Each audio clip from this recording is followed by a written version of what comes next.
إن الحمد لله نحمده ونستعينه ونستغفره ونعوذ بالله من شرور أنفسنا ومن سيئات أعمالنا من يهده الله فلا مضل له ومن يضلل فلا هادي له وأشهد أن لا إله إلا الله وحده لا شريك له وأشهد أن محمدا عبده ورسوله أما بعد. Louange à Allah, le maître des circonstances, on le loue pour tout ce qu'il nous accorde comme bien, comme grâce. Et on lui demande de déverser ses grâces et bénédictions sur le prophète Mohammed, sallallahu alayhi wa sallam, sa famille, ses compagnons et tous ceux qui les ont suivis jusqu'au jour de la rétribution. Celui qu'Allah a guidé, personne ne peut l'égarer. Celui qu'Allah a égaré, personne ne peut le guider. Alors nous revenons toujours dans notre programme qui est Durar al-Bahiyya fi Masail al-Fiqhiyya de l'imam Mohammed ibn Ali al-Shawkani, rahimahullah. On a terminé avec le chapitre de la prière. Là, nous allons rentrer dans la suite, n'est-ce pas, du livre de l'imam al-Shawkani, n'est-ce pas, qui est les perles magnifiques concernant les questions de jurisprudence islamique. Et là, l'imam al-Shawkani, rahimahullah, il entre dans ce qu'on appelle les mubtilat as-salat. Mubtilat as-salat, c'est-à-dire les choses qui annulent la prière. Les choses qui annulent la prière.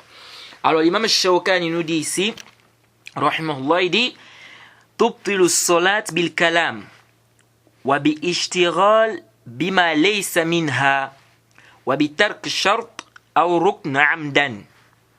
L'imam al-Shawkani dit la prière est annulée par la parole. Donc le fait de parler dans la prière. Et le fait d'être occupé ou de s'occuper, n'est-ce pas, ou de faire des choses qui ne font pas partie de la prière. La prière est également annulée par le fait de délaisser une condition ou un pilier volontairement. Avant qu'on ne puisse rentrer dans l'explication. Quand on dit la prière de quelqu'un est annulée, sachez ici que c'est par rapport à ce qui est apparent. C'est par rapport au zahir. C'est par rapport à ce qui est apparent. Ça veut dire quoi? C'est-à-dire, on peut juger cela selon, n'est-ce pas, l'apparence ou selon les principes. On peut juger de la prière d'une personne qu'elle est annulée. Ou on peut dire que la prière d'une personne est annulée. Mais cette prière est acceptée auprès d'Allah subhanahu wa ta'ala. Donc c'est pourquoi ça c'est très important de comprendre ça les frères. Quand on dit qu'une prière est annulée, c'est par rapport à ce qui est apparent. Parce qu'on a vu que ça n'a pas réuni par exemple les shurut, etc. etc. Ça c'est de manière apparente. Mais la prière peut être acceptée auprès d'Allah subhanahu wa ta'ala. De la même manière, quand on dit qu'une prière est valide, ça ne veut pas dire forcément qu'elle est acceptée auprès d'Allah subhanahu wa ta'ala. On peut juger d'une prière qu'elle est valide. On peut dire qu'une prière est valide, mais la prière n'est pas acceptée auprès d'Allah subhanahu wa ta'ala. Donc ces jugements-là, c'est par rapport à ce qui est apparent. Ça, c'est très important de comprendre ça, les frères. Pourquoi? On peut dire que la prière d'une personne est annulée, mais cette prière est acceptée auprès d'Allah. Exemple, une personne, par exemple, qui a fait une chose par ignorance. Une personne qui a fait une chose dans la prière par ignorance. On peut dire la prière est batila. La prière est annulée. On va dire, par exemple, celui qui fait ça, sa prière est annulée. Mais ça ne veut pas dire que cette prière n'est pas acceptée. On peut dire de manière apparente que la prière est annulée, mais cette prière est acceptée auprès d'Allah.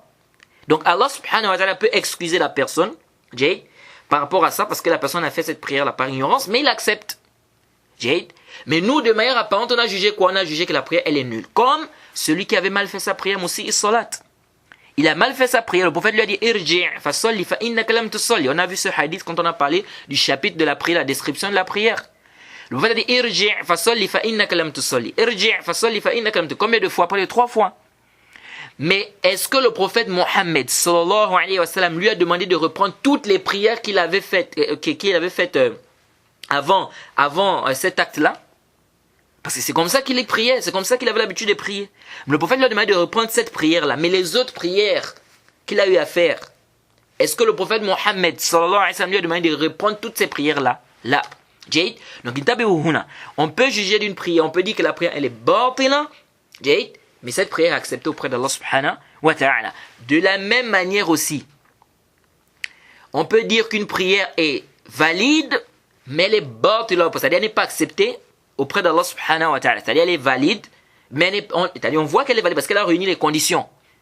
On voit bien que cette prière a réuni toutes les conditions. Mais la prière n'est pas acceptée auprès d'Allah subhanahu wa ta'ala. Comme celui-là qui va voir un devin, qui pose la question à un charlatan, un devin. C'est bien dans le hadith. Man ata'arrafan, fasalahu, an shay, lan tuqbal salat arba'ina yawm. Lan tuqbal lahu salat arba'ina yawm. Layla. Que celui qui va aller voir un devin, ou bien un charlatan, un sorcier, un marabout comme on dit chez nous, et qui lui pose une question, donc qui va lui demander, sa prière n'est pas acceptée pendant 40 jours. Bien évidemment, c'est un débat là-bas aussi entre les savants, c'est-à-dire la prière n'est pas acceptée, c'est la prière de qui? Celui qui va seulement, c'est-à-dire le simple fait d'aller, ou c'est aller et demander. C'est celui-là dont les 40 jours ne sont pas acceptés. Ça c'est un débat. Est-ce que c'est le simple fait d'aller où la prière n'est pas acceptée pendant 40 jours? Ou bien aller c'est haram, mais s'il va, il demande, la prière n'est pas acceptée pendant 40 jours?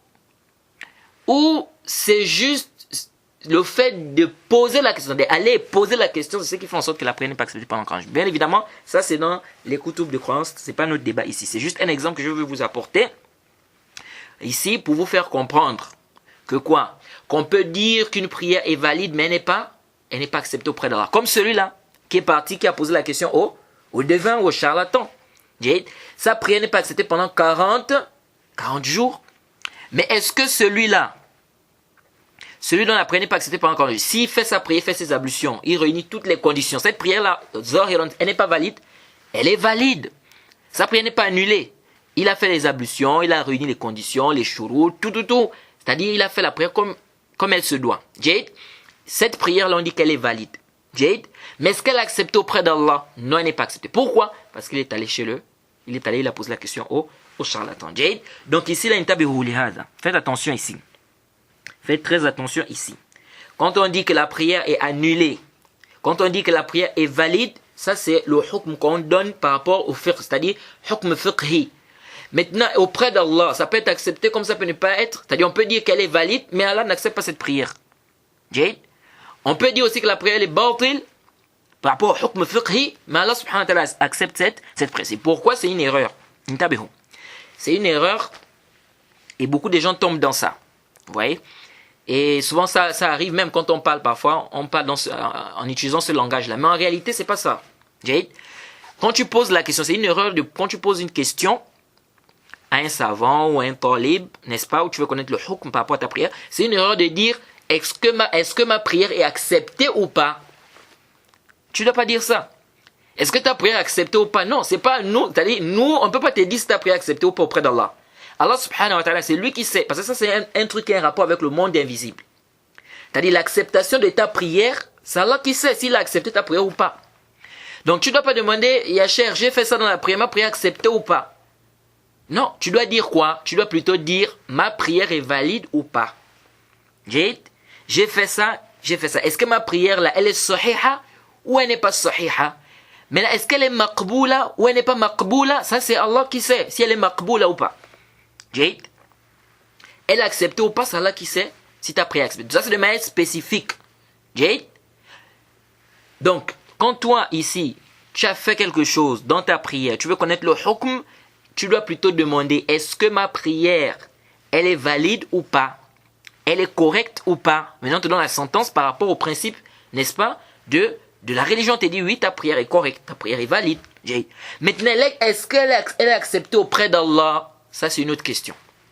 Donc, c'est pas à nous de te dire, c'est-à-dire, quand tu vas venir poser la question, c'est pas à nous de te dire, ou bien c'est pas à moi de te dire, pendant que tu vas me poser la question, ma prière est valide. Non, c'est pas à moi de te dire si ta prière est acceptée auprès d'Allah ou pas. Moi, je sais pas si Allah a accepté ta prière ou pas.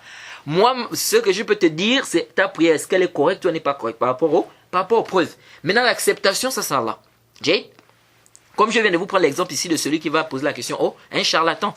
Lui, ici, il vient maintenant, il fait des ablutions, il réunit toutes les conditions, les piliers, tout. Il demande, ma prière est valide ou pas? On va lui dire, oui, ta prière est valide. Mais est-ce que la prière l'a acceptée?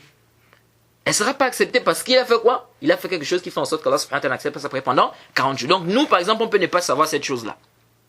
Ou celui qui va répondre, par exemple, à la question, il peut ne pas connaître. Il ne connaît pas, n'est-ce pas? Si cette personne qui pose la question, elle est partie, n'est-ce pas, il est allé poser la question à un charlatan. Donc qu'est-ce qu'il va dire ici? Il va dire la prière est valide. Maintenant, s'il dit la prière acceptée, Là, il va tomber dans une erreur. Parce que qui t'a dit que sa prière est acceptée? Ça, c'est un truc qui a un rapport avec quoi?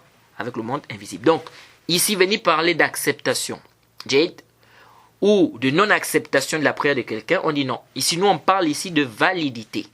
La prière est valide, la prière n'est pas valide. Acceptation, pas acceptation. Elle a accepté, n'a pas accepté, ça c'est quoi? Ça c'est l'oreille là-bas. Jade. Donc ça déjà, c'est très important de comprendre cela. Jade.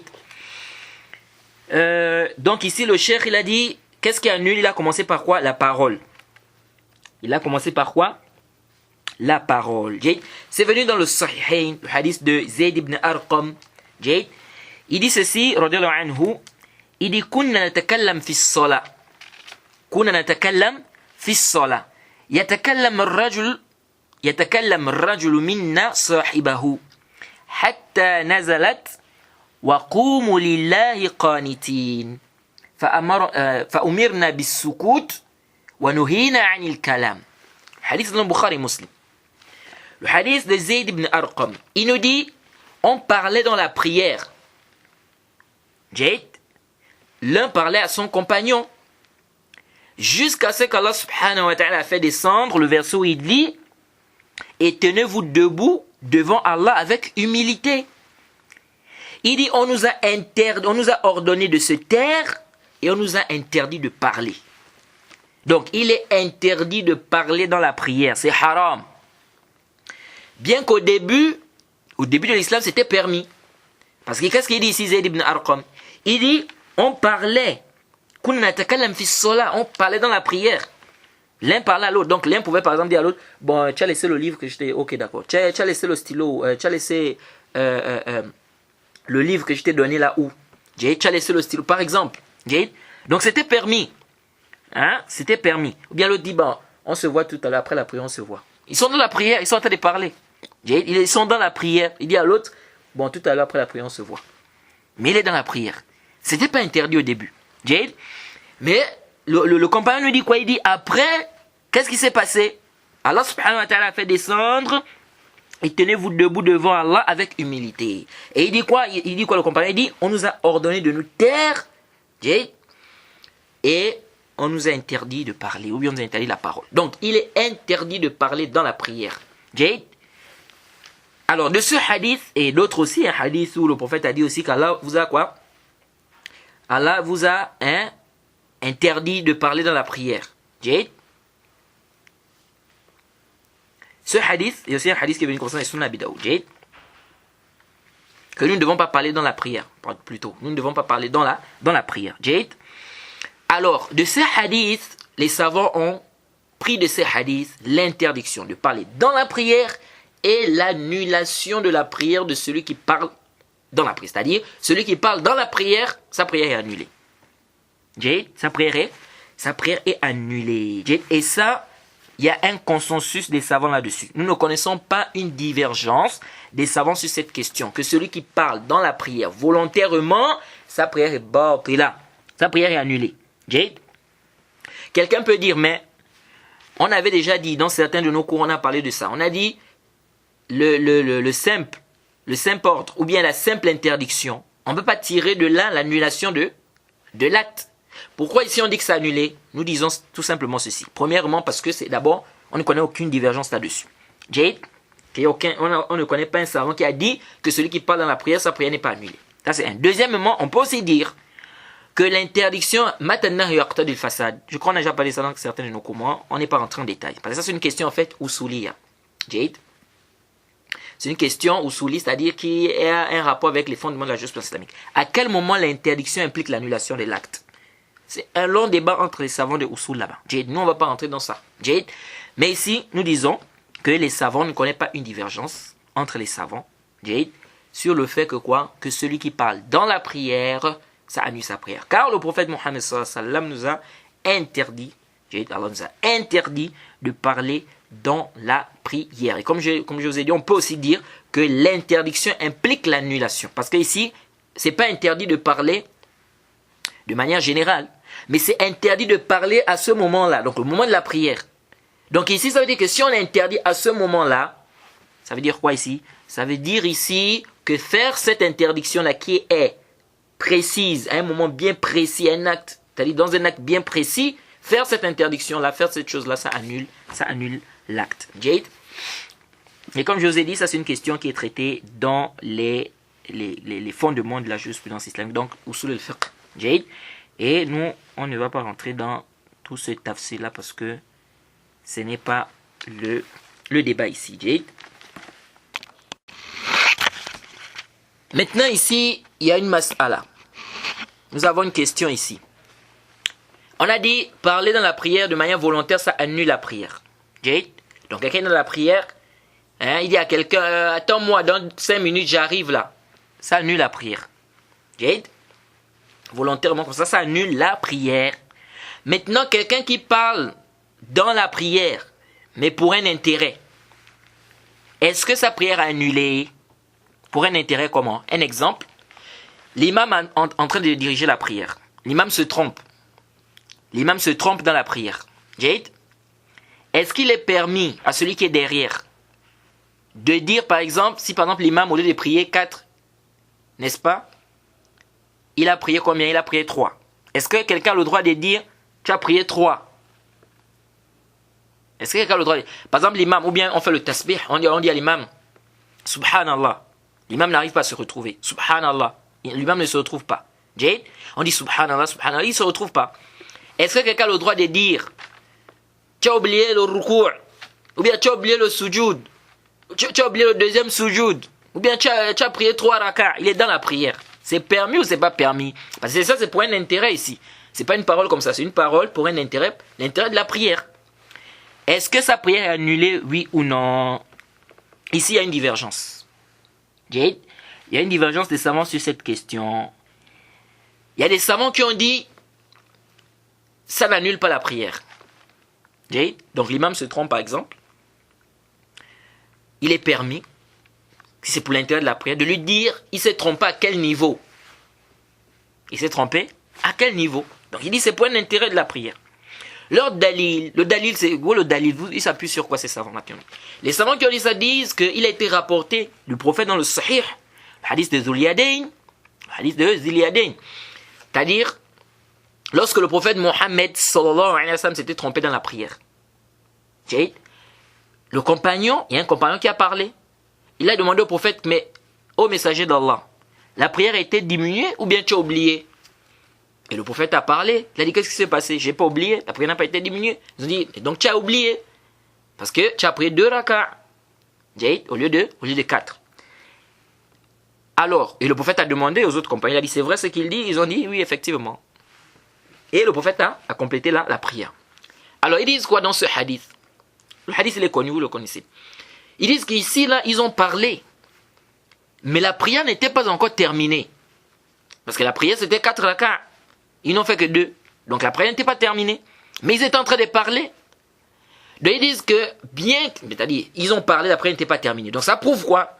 Ça prouve que si on parle pour un intérêt, parce qu'ils ont parlé ici pour un intérêt. C'était pourquoi? C'était parce que le prophète Mohammed sallallahu alayhi wa sallam a prié 2. Donc ils se sont dit, mais si le prophète a prié 2, qu'est-ce qui se passe? Il a oublié ou bien la prière a été diminuée? Est-ce que vous voyez? Donc qu'est-ce qui a poussé ces compagnons-là ou ce compagnon-là à parler?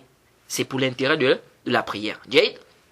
Et le prophète aussi a parlé. Donc ils disent qu'ici ils ont parlé pour un intérêt, c'était l'intérêt de la prière. Donc le fait qu'ils aient parlé pour l'intérêt de la prière, ça n'a pas annulé leur prière. Donc ici, si un imam se trompe dans la prière et qu'on parle pour l'intérêt de la prière, donc on dit par exemple à l'imam que tu t'es trompé ou bien tu es à tel niveau, hein, tu as oublié le rukou, tu as oublié le sujoud, ils disent ici, ça n'annule pas la prière. Jade? Et d'autres savants disent non. D'autres savants disent non. Ça annule la prière.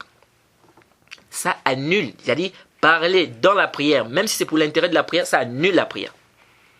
Jade, si l'imam se trompe, on dit quoi? On dit Subhanallah. Même s'il n'arrive pas à se retrouver, on dit Subhanallah. Jade, on ne parle pas dans la prière. Donc, il n'y a pas à dire qu'on doit venir parler pour l'intérêt de quoi? Pour l'intérêt de la prière. Bon, maintenant, si quelqu'un est hors de la prière, quelqu'un, il est hors de la prière, il n'est pas dans la prière. Est-ce qu'il a le droit, lui, de parler et dire à l'imam, par exemple, tu t'es trompé au imam. Lui, il est hors de la prière, il n'est pas dans la prière. Est-ce que c'est permis? C'est permis. Oui, c'est permis. Comme on va voir, Inch'Allah, qu'il est permis de parler à celui qui prie. Quelqu'un qui ne prie pas peut parler à quelqu'un qui prie. Donc si quelqu'un est en train de prier, tu peux venir, tu lui dis, après la prière, on se retrouve tout à l'heure. Lui, il est dans la prière. Toi, tu n'es pas dans la prière. Il est permis pour toi de lui parler. Tu lui dis, après la prière, on se retrouve. Ça, c'est permis. Jade. Et on va voir, Inch'Allah, on va voir des dalils qui justifient clairement que celui qui n'est pas dans la prière peut parler à celui qui est dans la prière. Jade. Mais celui qui est dans la prière, est-ce qu'il doit parler? Non.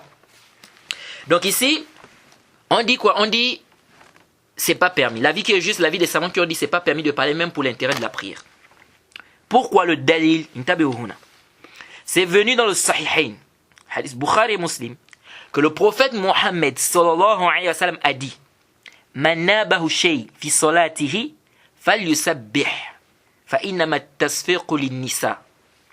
Le prophète Mohammed sallallahu alayhi wa sallam a dit, celui qui veut signaler une chose dans sa prière ou dans la prière, qu'il formule le tasbih, donc qu'ils disent subhanallah. Quant au fait de taper les mains, cela est pour les femmes. Jade, donc applaudir. Jade. Donc le tasfiq, c'est pour les femmes. Taper les mains, c'est pour les femmes. La femme fait quoi? Elle tape la main. Si l'imam se trompe. La femme ne dit pas subhanallah. Qui dit subhanallah? Ce sont les hommes. Jade. Et on va voir un khilaf tout à l'heure. Mais on va détailler ça tout à l'heure, Inch'Allah. Avant ça, où est le wajh al-dalala? Où est l'aspect argumentatif de ce dalil ici? Dans ce hadith, le prophète Mohammed sallallahu alayhi wa sallam dit, celui qui veut signaler quelque chose dans la prière, qu'il fasse quoi? Qu'il fasse le tasbih. Donc il dit subhanallah. Alors si l'imam se trompe, on lui demande de faire quoi? On lui demande de dire subhanallah. Qu'est-ce qui est plus facile? Ce qui est plus facile, c'est de dire subhanallah, ou bien ce qui est plus facile, c'est-à-dire, quand je dis qu'est-ce qui est plus facile, c'est-à-dire qu'est-ce qui peut facilement, n'est-ce pas, aider l'imam. Est-ce que c'est de dire subhanallah, ou c'est de dire à l'imam l'endroit où il s'est trompé?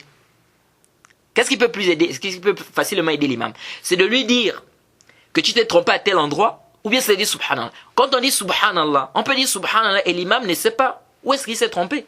Par contre, si on lui dit, c'est-à-dire on lui dit clairement que tu t'es trompé à tel endroit, là c'est wadih, c'est clair. Donc qu'est-ce qui est plus facile pour aider l'imam? Ce qui est plus facile, c'est de dire tu t'es trompé à tel endroit, ou c'est de dire subhanallah. C'est de dire tu t'es trompé à tel endroit, c'est de dire clairement l'endroit où il s'est trompé. Mais malgré ça, le prophète Mohammed sallallahu alayhi wa sallam n'a pas permis qu'on dise à l'imam, qu'on parle avec l'imam. Il nous a dit de dire quoi? Subhanallah. Ça montre quoi? Ça montre qu'on ne doit pas parler dans la prière, même si c'est pour un intérêt de la prière. Parce que, qu'est-ce qui est plus facile? Ce qui est plus facile, c'est qu'on lui dise, tu as oublié le ruku', ou bien tu as oublié un sujoud. Ça, c'est plus facile. Jade, c'est plus facile que de quoi? Que de dire subhanallah. Parce que subhanallah, il peut ne pas savoir où est-ce qu'il s'est trompé. Donc, le prophète Mohammed sallallahu alayhi wa sallam ne nous a pas dit ici que si l'imam se trompe, on doit lui dire là où il s'est trompé. Non, il nous a dit de dire subhanallah pour les hommes et pour les femmes de faire le tasfiq, donc là, de frapper les mains. Jade. Donc ça nous montre clairement quoi? Ça nous montre clairement ici qu'on ne doit pas parler dans la prière même pour l'intérêt. Sinon le prophète Mohammed sallallahu alayhi wa sallam, au lieu de nous dire de dire subhanallah, il devait nous dire de faire quoi? Il devait tout simplement nous dire de dire à l'imam qui s'est trompé. Et tu as oublié un ruku, tu as oublié un sujoud. Est-ce que vous voyez un peu? Donc ça c'est le dalil des savants qui disent quoi? Des savants qui disent que même si c'est pour l'intérêt de la prière, on ne doit pas parler. Et ça c'est l'avis qui est juste. Parce que le prophète ici, le prophète dit bien, celui qui veut signaler quelque chose dans la prière, il doit faire quoi? Il doit formuler le tasbih. Donc il doit dire subhanallah. Et les femmes, qu'est-ce qu'elles doivent faire? Les femmes doivent faire le tasfiq, c'est-à-dire bien le tasfih. Elles doivent faire quoi? Elles doivent frapper quoi? Les mains. Donc c'est plus que clair. Donc ici nous disons, même si c'est pour l'intérêt de la prière, on n'a pas le droit de parler. Maintenant, comment répondre au dalil, ou bien comment on va répondre à la preuve qui a été avancée par les savants qui ont dit qu'il est permis de parler si c'est pour un intérêt de la prière. Nous disons, ce hadith, ou le hadith qui montre que les compagnons ont parlé, disons, ici, là, ce n'est pas la même chose. Pourquoi? Parce que les compagnons ont parlé parce qu'ils croyaient que la prière était terminée. Ils ont douté. C'est-à-dire que les compagnons se disaient que la prière est peut-être terminée. Ou la prière a été quoi? Ou le prophète s'est trompé. C'était l'ihtimal. C'est pourquoi le compagnon, qu'est-ce qu'il a dit au prophète? Il a dit au prophète, la prière a été diminuée C'est-à-dire au lieu de 4, c'est maintenant devenu 2 raka, ou bien tu t'es trompé. Donc le compagnon ici croyait, ou les compagnons ici avaient un doute. La prière était diminuée ou elle n'a pas été diminuée. Donc ce n'est pas le même cas. Ici on est en train de parler quelqu'un qui est il sait bien qu'il est dans la prière. Est-ce que vous suivez? Il sait très bien qu'il est dans la prière. L'imam se trompe. Lui, il ne sait pas qu'il est en train de douter. Est-ce que la prière est finie? La prière n'est pas finie. Là, il est dans la prière. Or ici, ce qui s'est produit, c'est que les compagnons, ou bien ce que le seul compagnon l'a fait, il pensait que la prière était, et même le prophète pensait qu'il a fini la prière. Pourquoi? Parce que le prophète a dit non, la prière n'a pas été diminuée, je n'ai pas oublié. Et c'est là où le compagnon dit, si tu as oublié, et c'est de là où le prophète Mohammed m'a demandé, est-ce que c'est vrai ce qu'il dit? Les compagnons dit oui, c'est vrai. Ouais, et le prophète a fait quoi? Il a complété la prière. Donc même le prophète croyait que la prière était terminée. Donc ici c'est différent. Ici c'est différent. Or là on est en train de parler quelqu'un qui est dans la prière, il sait très bien qu'il est dans la prière. Est-ce qu'il a le droit de parler, soi-disant pour l'intérêt de la prière? Ici nous disons non. Jade, c'est la vie qui est juste. Jade, wallahu ta'ala a'lam. Maintenant, intabi'uhuna. On a dit ici que les hommes doivent faire le tasbih. Donc les hommes disent subhanallah. Et les femmes le tasfiq, ou bien le tasfih. Les femmes doivent quoi? Frapper les mains. Jade. Ici, il y a une divergence des savants. La majorité des savants disent que la femme, dans la prière, doit frapper les mains. Bien, ça aussi c'est encore un autre débat là-bas. Elle doit frapper les mains, elle frappe les mains comment? Certains ont dit, elle prend la pomme, Jade, qu'elle va frapper sur le haut de l'autre main. C'est-à-dire, elle ne va pas frapper la pomme d'une main sur la pomme de l'autre main. Non. Jade, elle va prendre la première pomme, elle va mettre ça sur le haut. C'est-à-dire que l'autre main, n'est-ce pas, de l'autre côté, pas au niveau de la pomme de l'autre main, mais de l'autre côté de la main. Jade, donc du haut de la main, ici, elle va frapper. Certains savants disent ça. D'autres ont dit, non, il n'y a pas de mal, elle frappe la pomme de la première main, la pomme de l'autre main. Jade, donc comme ça. Jade, à la koulihal, il n'y a pas vraiment un texte clair qui vient ici nous départager sur cette question.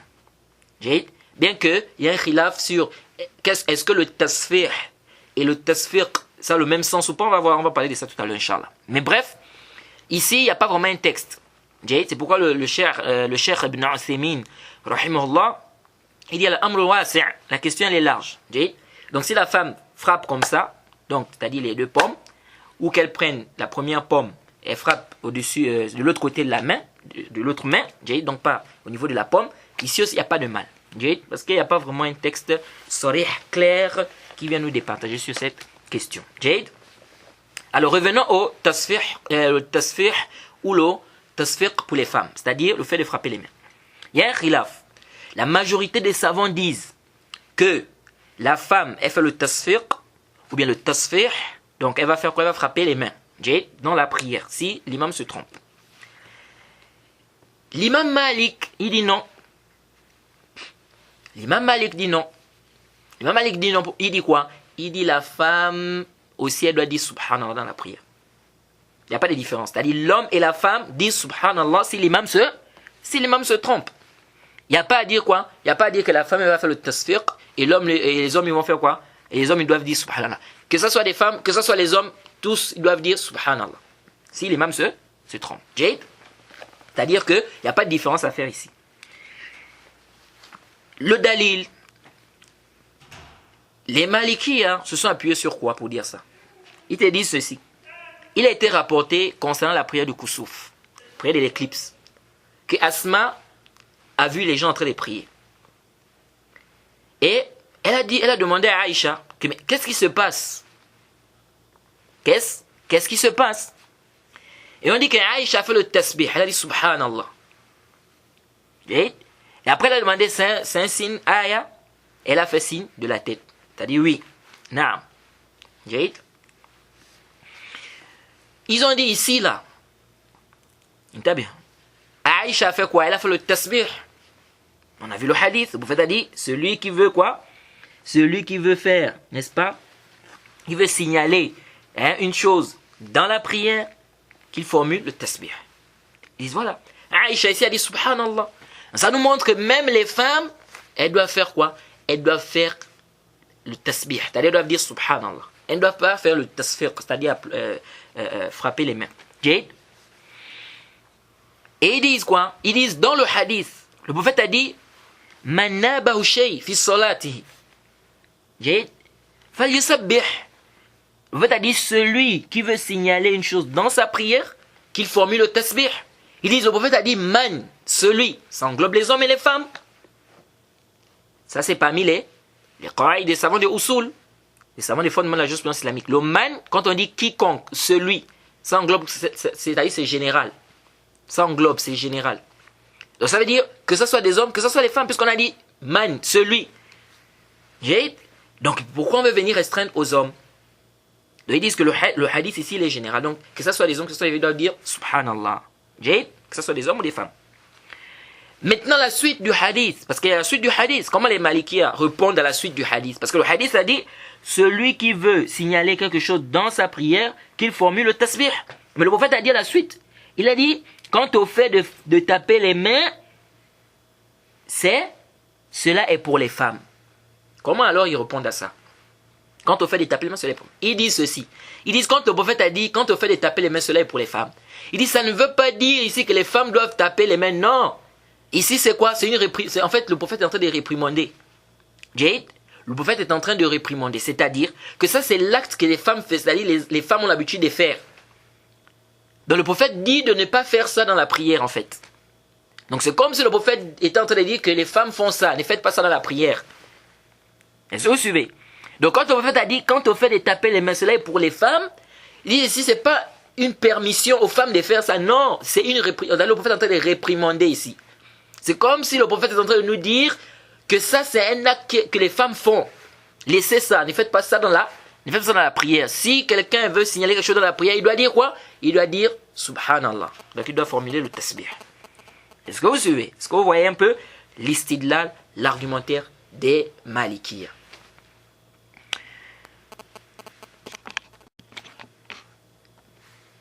Mais la majorité des savants ont répondu. Ils ont répondu au hadith où les Malikiya, c'est-à-dire le hadith que les Malikiya ont pris comme dalil pour dire que la femme doit faire le tasbih dans la prière. Le hadith de Aïcha qu'on a cité entre Asma et Aïcha, lorsque Asma est venue poser la question, Aïcha était dans la prière, elle a fait le tasbih, elle a dit subhanallah. Le Jumhur, la majorité des savants ont répondu à ça. Ils ont dit ça, Aïcha a répondu à qui? Aïcha a répondu à Asma, à une femme comme elle. Elle a dit subhanallah. Donc ils disent quoi? Ils disent, ça veut dire que si les femmes sont entre elles, il n'y a pas de mal si par exemple une se trompe, que l'une fasse quoi? Que l'une dise subhanallah. Ils disent si c'est entre les femmes, bien qu'il y a des savants qui ont même dit aussi que ça c'est des conseils. Donc ils ont dit ici ça c'est entre les femmes. Donc si les femmes sont entre elles et que la femme se trompe, une femme se trompe, celle qui dirige ou bien une femme se trompe, l'une d'entre elles peut dire quoi? Elle peut dire subhanallah. Ils disent Aïcha ici a fait le tasbih à qui? À Asma. Mais ça c'est pas trop kawi parce que les Maliki ont répondu à ça encore. Ils ont dit non. Ils ont dit Jade, c'est vrai. Ici là, vous avez raison que Aïcha a répondu à qui? Asma. Mais c'était une prière. Vous êtes sûr que la personne qui a entendu, il y a que Asma qui a entendu le tasbih de Aïcha? Donc vous voulez dire que quand Aïcha a dit subhanallah, il y a que Asma qui a entendu le tasbih de Aïcha? Il dit ça c'est vraiment, c'est-à-dire il n'y a pas vraiment un dalil clair ici qui nous dit qu'il n'y a que Asma qui a entendu ce tasbih. Donc il y a peut-être des hommes qui étaient là aussi qui ont entendu. Est-ce que vous voyez? Parce qu'ils étaient en prière, c'était une prière. C'est pourquoi le dalil là, c'est pas un dalil, la réplique de la majorité des savants par rapport à ce dalil là, c'est pas très fort. Okay? Mais nous disons ceci, que l'avis qui est juste, c'est l'avis de la majorité des savants. C'est l'avis de la majorité des savants. Okay? Et c'est pourquoi certains malikites même sont allés à dire que l'avis qui est juste l'avis de la majorité. Ils ont laissé l'avis de leur imam, certains. Okay? Et c'est l'avis qui est juste. C'est quoi? c'est que le tasbih c'est pour les hommes. Donc c'est les hommes qui disent subhanallah. Et le tasfiq c'est pour les femmes. Donc applaudis, ce sont les femmes.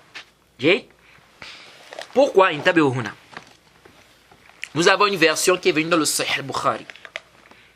Et ça c'est la version qui vient faire le radd, qui vient réfuter l'avis des Malikis.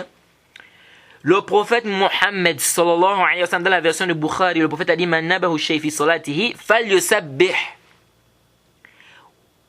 Le prophète a dit celui qui veut signaler quelque chose dans sa prière, qu'il fasse quoi? Qu'il formule le tasbih. Et le prophète a dit litusaffih an-nisa. Litusaffih an-nisa. Et que les femmes tapent, n'est-ce pas, les mains. Et que les femmes tapent les mains. Ça c'est encore, le hadith il est clair, dans Sahih al-Bukhari. Et que les femmes tapent les mains. Donc ça veut dire quoi? On ne peut plus venir dire ici que c'est un inkar, c'est-à-dire il a réprimandé. Non, il n'a pas réprimandé. Parce que ici il dit que les femmes tapent. Comment il va? Il demande aux femmes de faire ce qui est munkar. Ce qui est quoi? Qui est réprimandé? Non. Donc on va dire que les femmes tapent les mains. Donc celui qui veut signaler quelque chose dans la prière, qu'il formule le tasbih et que les femmes tapent les mains. Donc ça montre clairement ici que la femme ou les femmes doivent faire quoi? Doivent faire le tasfiq ou bien le tasfih. Parce que qu'est-ce qui est venu dans le hadith? Litusaffih. C'est pas venu le tasfiq. C'est venu là-bas le tasfih. Est-ce que le tasfih c'est le tasfiq? Ici il y a un khilaf.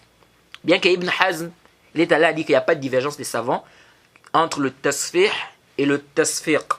Il dit que ça a le même sens. Que les savants ne divergent pas sur ça. Sur le fait que quoi? Que le tasfih et le tasfiq aient le même sens. Jade. Mais Al-Hafiz al-Iraqi il a refuté ça. En disant non. Jade. Qu'il y a bel et bien un khilaf. Bien que quoi? Il a dit que le tasfih et le tasfiq ça a le même sens. Jade. Mais il a dit qu'il y a un khilaf, il y a une divergence. Il y en a qui ont dit, le tasfih, c'est quoi? C'est le fait de prendre la pomme et de mettre sur quoi? Le zahir de l'autre main, c'est-à-dire le haut de l'autre main, jade, pas au niveau, pas la partie où il y a les pommes, pas la partie des pommes là, non, ou de la pomme. L'autre côté, donc tu prends l'autre côté et elle frappe ça sur l'autre main. Ça c'est quoi? Le tasfih. Et le tasfiq, c'est le fait de frapper la pomme de la main droite sur la pomme ou bien la pomme d'une des mains sur la pomme de l'autre main. Ça c'est le tasfiq. Donc ils disent tasfiq, tu prends la pomme d'une main, tu frappes sur la pomme de l'autre main. Ça c'est tasfiq. Et tasfih, c'est pas la pomme, c'est plutôt l'autre côté de la main, jade. Non pas le côté de la pomme, de l'autre côté, tu frappes ça sur l'autre main. Ça c'est le tasfih. Et d'autres ont dit que le tasfih, c'est le fait de prendre deux doigts de la main droite et de frapper sur la pomme de la main gauche. Prendre deux doigts de la main droite et frapper ça sur la pomme de la main gauche. Donc elle frappe comme ça. Elle prend deux doigts de la main droite et elle frappe ça sur la pomme de la main gauche. Ça c'est un peu la différence qu'il y a entre le tasfih et le tasfiq. Que l'on dise que le tasfih ça veut dire ça ou ça veut dire ça, toujours est-il ici que le prophète Mohammed sallallahu alayhi wa sallam a demandé aux femmes de faire quoi? De faire le tasfih. Il n'a pas demandé aux femmes de faire le tasbih. Il n'a pas demandé aux femmes de dire subhanallah. Là, c'est pourquoi nous disons que l'avis qui est juste, wallahu ta'ala a'lam, c'est quoi le plus savant? C'est que les femmes font le tasfih ou bien le tasfiq. Donc elles applaudissent, elles tapent les mains. Elles ne font pas quoi? Elles disent pas subhanallah comme c'est rapporté. Mais entre elles, les femmes, est-ce qu'elles peuvent dire subhanallah? Wallahu ta'ala a'lam, nous disons quoi? Nous disons, il n'y a pas de mal. Entre elles-mêmes, les femmes. Parce que les savants disent aussi la cause, ils disent la hikmah dans ça, c'est pourquoi? Parce que quand la femme est avec les hommes, sa voix, vous voyez, on va entendre, sa voix, ça peut être une fitna. Ça peut être une fitna qu'elle va dire subhanallah, elle prie avec les hommes, elle dit subhanallah. Vous voyez? Et donc ils disent que ça, c'est la hikmah dans ça. C'est pourquoi on a demandé aux femmes de faire quoi? De faire le tasfir, donc de frapper les mains. Et non pas de dire subhanallah, contrairement aux hommes. Mais si elles sont entre elles, les femmes, il n'y a pas de mal. Et je profite aussi à rappeler, entre parenthèses, que la voix de la femme n'est pas une aura. Hein, les gens qui pensent que la voix de la femme est une aura, c'est comme si c'était une nudité. Là, la voix de la femme n'est pas une aura. Il n'y a pas de dalil qui justifie cela. Jade. C'est pourquoi on ne va pas interdire, hein, s'il y a une nécessité, un besoin, on ne va pas interdire à une femme de parler. Jade. Une femme peut poser la question à un imam, une femme peut poser la question à un savant. Jade. S'il y a une nécessité et qu'il n'y a pas de fitna, etc. Jade. Mais de prendre ou de faire en sorte que, c'est-à-dire d'interdire aux femmes de parler, on voit des gens, chez eux-mêmes, la femme n'a même pas le droit, même si c'est pour l'appeler, la femme ne peut pas l'appeler. Si elle veut parler, elle fait quoi? Elle cogne. Elle cogne, quelque part, le mari sait que bon là, ma femme veut me parler, il se déplace. Donc elle ne peut pas parler, elle doit cogner. Ça aussi, est-ce que les salafs se comportaient aussi comme ça? Les compagnons posaient des questions aux femmes du prophète Mohammed sallallahu alayhi wa sallam sur des questions religieuses et elles répondaient. Donc il n'y a pas de mal. Si quoi? Bien évidemment, s'il n'y a pas de fitna, etc., que la femme est bien voilée, etc. Et que les chouroutes sont réunis. Mais de là à venir interdire aux femmes de parler, ça va, où le dalil qui justifie ça? Donc ça, ce n'est quoi? Ce n'est qu'une hikmah qu'on apporte ici. Ce n'est qu'une hikmah qu'on apporte ici. Et une autre question aussi qui est importante, le fait d'applaudir. Applaudir en dehors de la prière. Applaudir. Les hommes, est-ce qu'on a le droit d'applaudir? Hein? Yajouz ou la yajouz? Sachez déjà qu'il y a un débat des savants sur cette question. Il y a un débat des savants sur cette question. Il y a des savants qui estiment qu'il est interdit d'applaudir. Il est interdit de faire quoi? D'applaudir. Pourquoi? Déjà, ils disent que ça n'a pas été rapporté des salafs. Ça n'a pas été rapporté des salafs. Les salafs, lorsqu'ils voyaient quelque chose, ce qu'on voit dans les écoles, vous voyez, généralement dans les écoles, il y a ça. Lorsque l'enfant trouve une bonne réponse, on dit d'applaudir. Ils disent que ce n'était pas connu des salafs. Applaudir, ce n'était pas connu des salafs. Ce qui était connu, c'est quoi? C'est lorsque les salafs voyaient quelque chose de bien ou quelque chose qui était étonnant et tout ça, ils faisaient quoi? Le tasbih. Ils disaient Subhanallah, ou bien Allahu Akbar. Jade. Comme ça a été rapporté, le prophète, lorsque les compagnons ont posé la question, ont demandé par rapport au hadith de Zat Anwat. Qu'est-ce que le prophète a dit? Le prophète a dit Allahu Akbar. Le hadith d'Abu Huraira, lorsqu'il était en état de janaba, il est parti, il a disparu. Le prophète a dit mais où est Abu Huraira lorsqu'il est revenu? Et Abu Huraira a dit au prophète, le hadith dans le Sahih, Abu Huraira, il a dit au prophète Mohammed sallallahu alayhi wa sallam que quoi? Que j'étais en état d'impureté. Non, j'étais en état de janaba. Et donc je voulais pas, je pouvais pas rester là. Et le prophète a dit Subhanallah. Le prophète a dit Subhanallah, le Coran n'est pas impur. C'est dans le Sahih. Le prophète a dit Subhanallah. La femme qui était venue poser la question au prophète concernant le fait de s'énerver, comment elle doit se purifier par rapport au menstru. Le prophète lui a dit, et elle a encore insisté, elle a dit, mais je dois me purifier comment? Le prophète a dit Subhanallah, tatahhir bihi. Ou biha. Le prophète Mohammed sallallahu alayhi wa sallam a dit Subhanallah, purifie-toi avec. Et après Aïcha qui était à côté, elle a expliqué à la dame, à la femme. Donc, le prophète ici a dit Subhanallah. Donc, c'est ce qui était connu des salafs. S'il voyait quelque chose d'étonnant, quelque chose de bien, etc., il faisait quoi? Le tasbih. Donc, Subhanallah. Ou bien le takbir, Allahu Akbar. C'était pas d'applaudir. C'était pas d'applaudir. Donc, ils disent d'abord, ça, c'est pas le amal des salafs. Deux, ils disent que ça, c'est ressembler au kuffar. Et le Cheikh Al-Fawzan, hafizahullah, il voit que c'est pas permis. Il dit ça, c'est des trucs qui sont venus des kuffars. Et Cheikh Al-Albani aussi. Cheikh Al-Albani, rahimahullah, il voit aussi que c'est pas permis. Hein, applaudir là. Et ils disent quoi? Ils disent que Allah subhanahu wa ta'ala a dit, dans la sourate 8 au verset 35, elle a dit وَمَا كَانَ صَلَاتُهُمْ فِي الْبَيْتِ إِلَّا مُكَاءً وَالتَّصْدِيَةً وَمَا كَانَ صَلَاتُهُمْ فِي الْبَيْتِ إِلَّا بُكَاءً وَالتَّصْدِيَةً qu'Allah subhanahu wa ta'ala a dit parlant des associateurs, et leur prière auprès de la maison, non pas de la Kaaba, n'est que sifflement et battement de main. Sifflement et battement de main. Donc il dit c'était ça, c'est comme ça qu'ils adoraient, ils faisaient les adorations. En faisant quoi? En battant les mains, donc en applaudissant. Donc ils disent que le fait de faire ça, c'est ressembler à cela. C'est ressembler à cela. Donc ils disent ici que le musulman ne doit pas faire ça. Et le prophète a interdit, le prophète a dit quoi? Man tashabbaha biqawmin, dans le Sunan Abi Daoud, le hadith authentique. Le prophète Mohammed sallallahu alayhi wa sallam a dit Man tashabbaha biqawmin, celui qui va ressembler à un peuple fait partie d'eux. Donc ils disent que ça nous montre clairement qu'on ne doit pas le faire. Et sur quoi le prophète a dit quoi? Que le tasfiq, c'est pour les femmes dans la prière. Et le tasbih, les hommes doivent faire le tasbih. Donc ils disent ici quoi? Que tout ça, ça nous montre qu'il n'est pas permis de faire cela. Et il y a d'autres savants qui voient la permission, tels que le cheikh Ibn Uthaymin. Et le cheikh Muqbil aussi, rahimahullah, de manière apparente dans sa parole, on voit la permission. Parce que quand on lui a posé la question, il a dit que le tasfir c'est pour les femmes. Mais après il a dit quoi? Il ne connaît pas un dalil clair qui interdit cela. Le fait d'applaudir.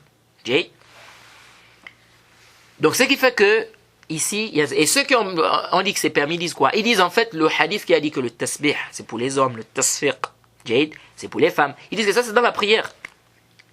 Fis salat, ça c'est dans la prière. Mais ça ne veut pas dire ici qu'en dehors de la prière, l'homme n'a pas le droit de faire quoi?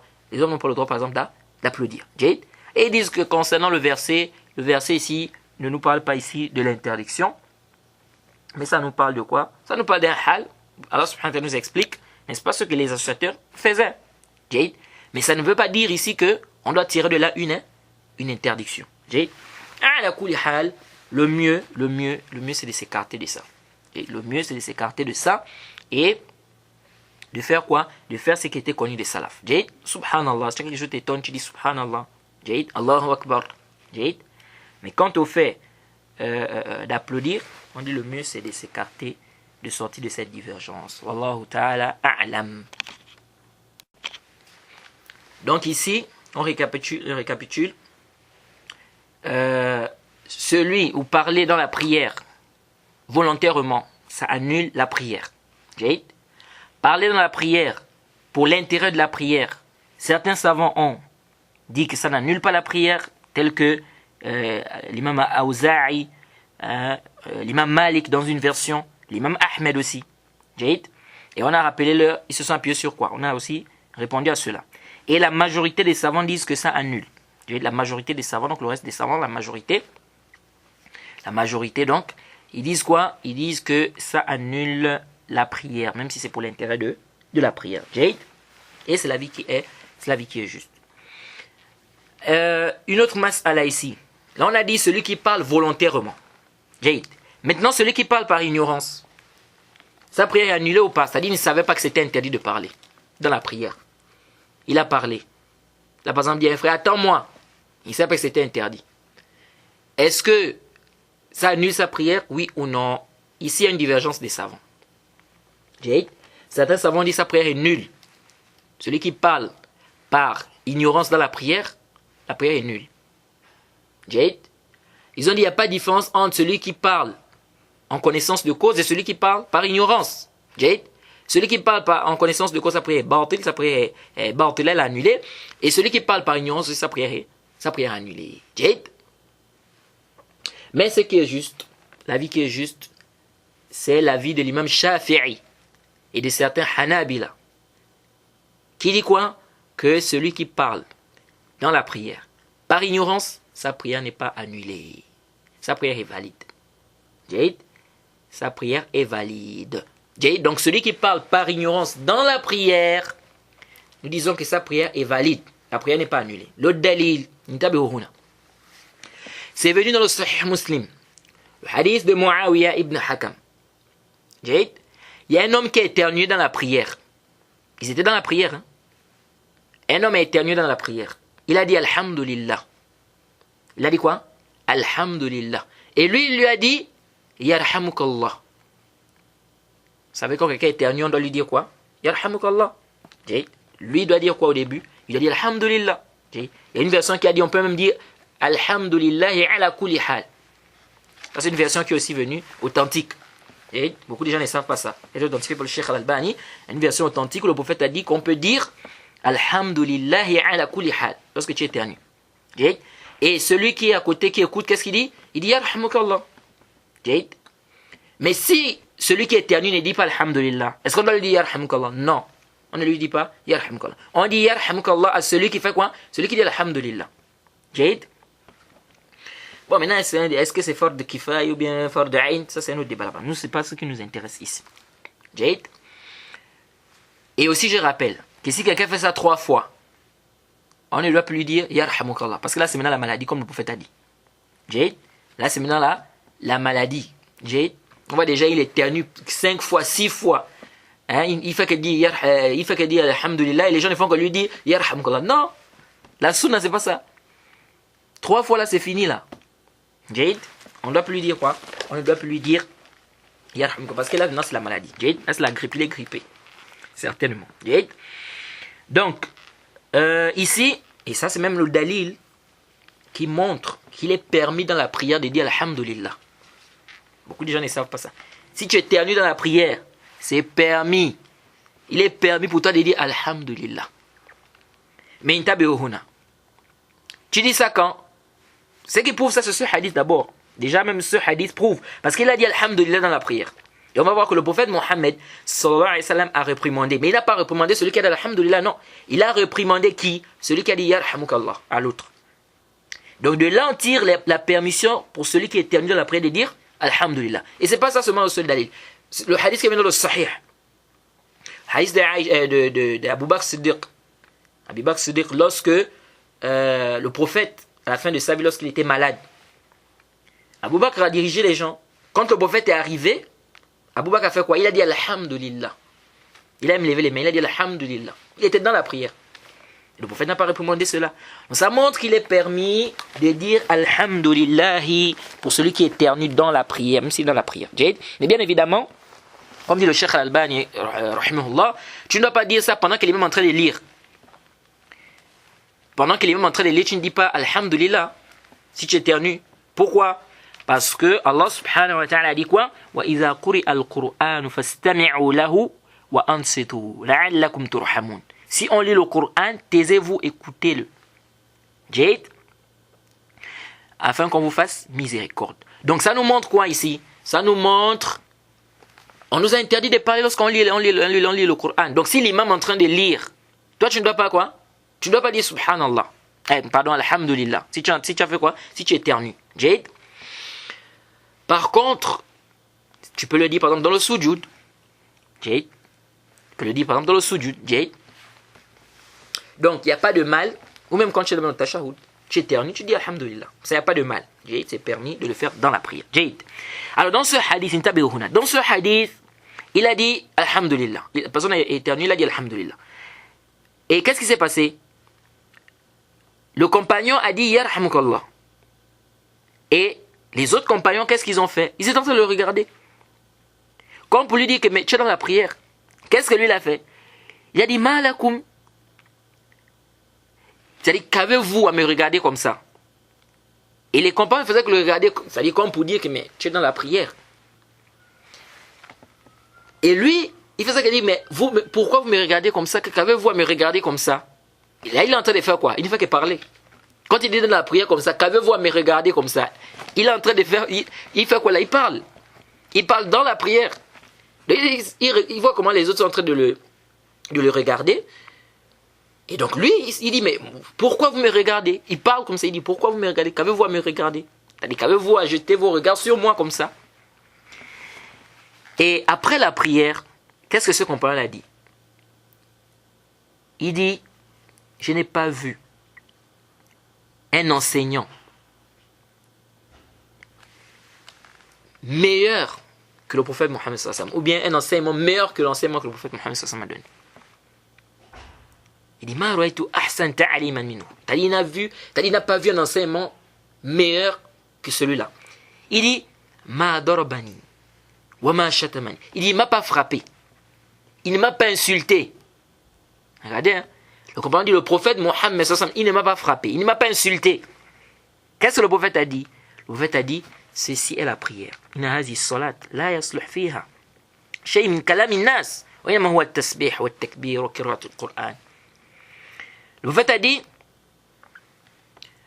ça c'est la prière. Il ne convient pas d'apporter des paroles des gens à l'intérieur. Mais il convient de faire le tasbih, le takbir, la lecture du Coran. Alors ce hadith qui est dans Muslim nous montre quoi ici, Intabihu? Le prophète a-t-il dit que sa prière annule? Le prophète lui a demandé de reprendre la prière? Non. Le prophète n'a pas demandé de reprendre. Et pourtant il a parlé dans la prière. Mais il ne connaissait pas la sentence. Il ne savait pas que c'est interdit maintenant de parler dans la prière. Et donc, sa prière était quoi? Sa prière était valide. Et donc, de là, on tire quoi? De là, on tire que celui qui parle dans la prière, volontairement, par ignorance, sa prière est quoi? Sa prière est valide. Sa prière n'est pas annulée. Alors, une autre question ici. Celui qui parle par oubli. Donc là, on a parlé de celui qui parle volontairement. On a parlé de celui qui parle volontairement, mais pour l'intérêt de la prière. On a parlé de celui qui parle par ignorance.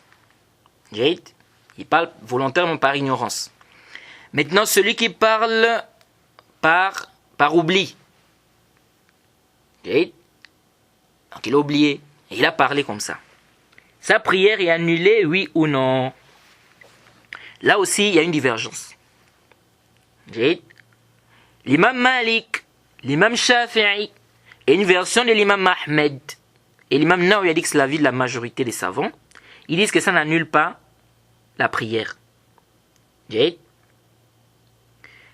disent pourquoi? Ils disent parce que si on excuse l'ignorant, si on excuse l'ignorant, c'est-à-dire que celui qui parle par ignorance, si sa prière est valide, il dit celui qui est oublié aussi doit être excusé.